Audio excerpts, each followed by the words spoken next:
একটা অকারেন্স করে করে আপনি মায়া কান্না দেখাবেন আর আমি আপনার সব দোষ মাফ করে দিব? আর চলবে না। কোনটা কার বাথরুম আমি বুঝতে পারি নাই মা।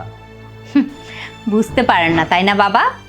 খাওয়ার সময় হলে তো ঠিকই বুঝতে পারেন যে কোথায় কোন খাবারটা রাখা আছে, মাংসের কোন পিসটা ভালো, সেটা নিয়ে তো একা একা ঠিকই খেয়ে ফেলতে পারেন বাবা। সেটা কি করে বোঝেন? মানে কি বলবো আর, আপনাকে বলতে বলতে আমার নিজের শরীরটাই খারাপ হয়ে যাচ্ছে। শুনেন, আমার এত কথার দরকার নেই। এই খবরদার, খবরদার এই মায়া কান্না কানবেন না। আপনি কি মনে করছেন একটা অকারেন্স করে করে আপনি মায়া কান্না দেখাবেন আর আমি আপনার সব দোষ মাফ করে দিব? আর চলবে না। আমি আমার ব্যবসায়িক কাজ করব নাকি আপনার এসব উল্টাপাল্টা কাজে সামাল দিব বলেন তো? আপনি আজকে এই মুহূর্তে আমার বাসা থেকে চলে যাবেন। ও না, আজকে তো আবার ট্রেন নেই। আজকে দিন রাত আপনাকে আমার সহ্য করতে হবে।